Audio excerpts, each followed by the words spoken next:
Let's talk about this moisturiser. This was gifted to me, this recipe, by a lovely friend. And we did a workshop with this amazing woman. I'm going to apply while I'm talking to you. Oh, that brings me life. Oh, I can't even tell you. In case you haven't noticed, I've got terrible sensitive skin. I was born with eczema, rata.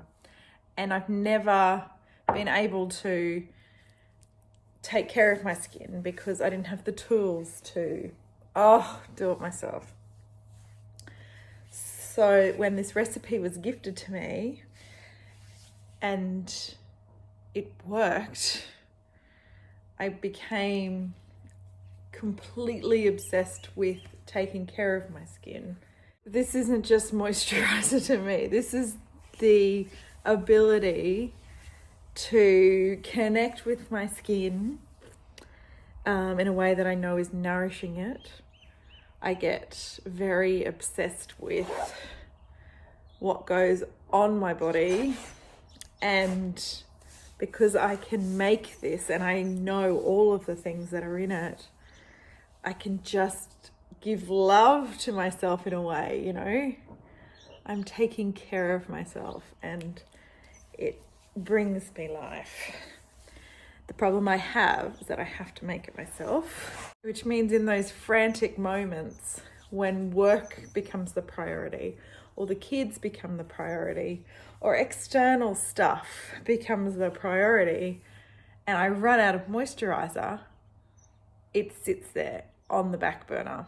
And that's really a problem for me because it just highlights that I'm not putting myself first. Again. So I've been out of moisturizer now for maybe 3 weeks and my skin has suffered.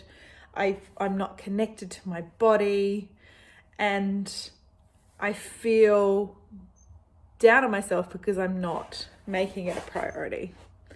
So making this afternoon has been this kind of ritual around bringing me back to myself and making me the priority when I could be doing the washing or cleaning the kitchen, because Lord knows that has to be done.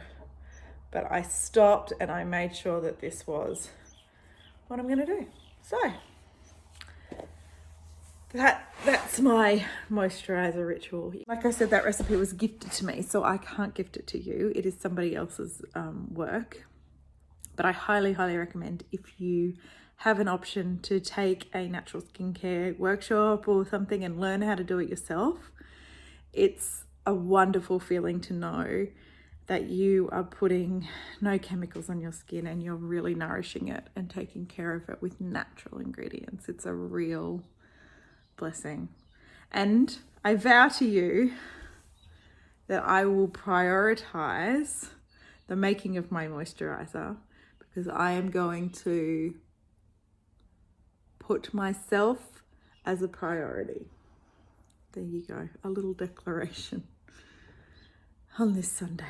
If you have any little self-care practices that make you feel so good that you need to prioritize, maybe this could be a little trigger to start doing that.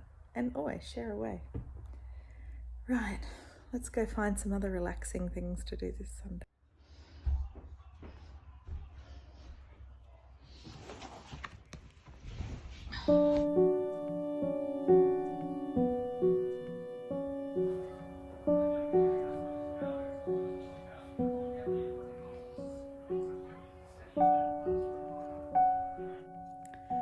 Hi, I was just in my reading room watching Sean's videos, as you saw.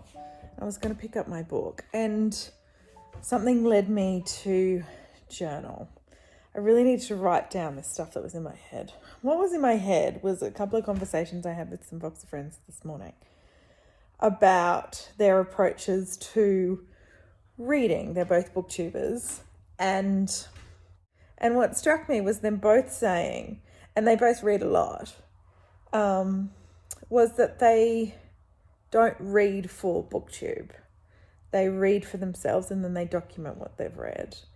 And that really struck me because I think towards the end of, before I went for a break, I mean, I enjoyed reading and I loved doing it, but it wasn't for content, but it was like, okay, well, I need to have something to say. So I need to pick up a book, right? And so that became the driving force for me to pick up that book.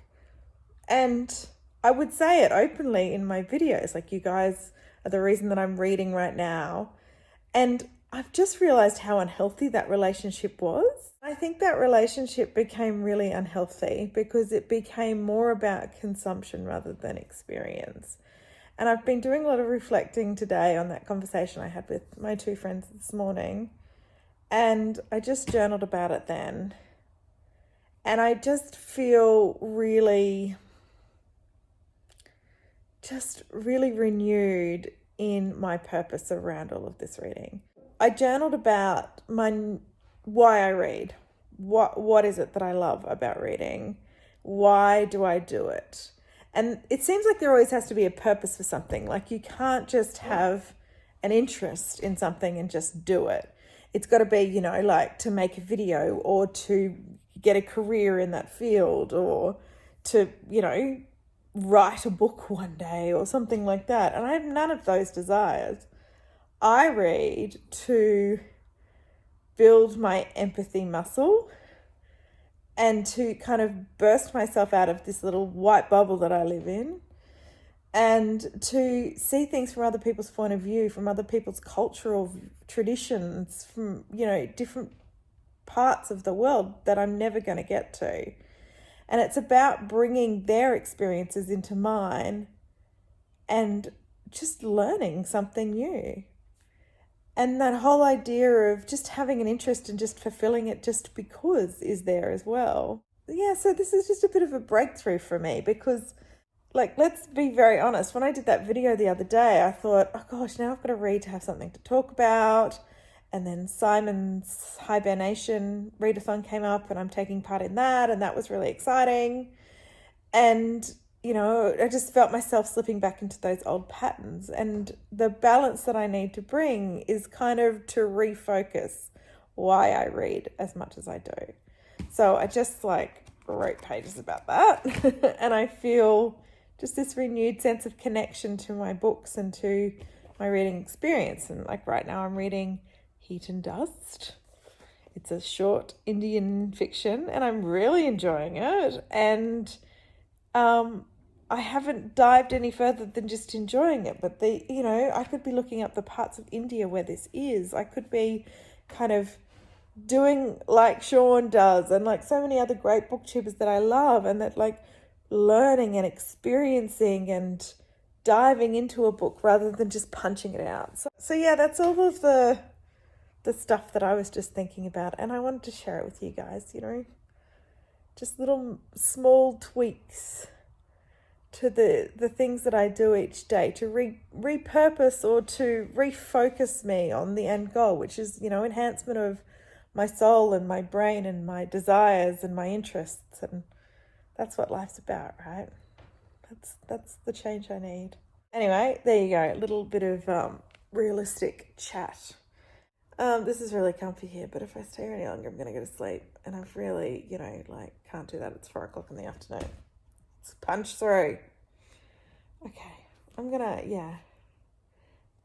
go and continue to be lazy on this Sunday afternoon.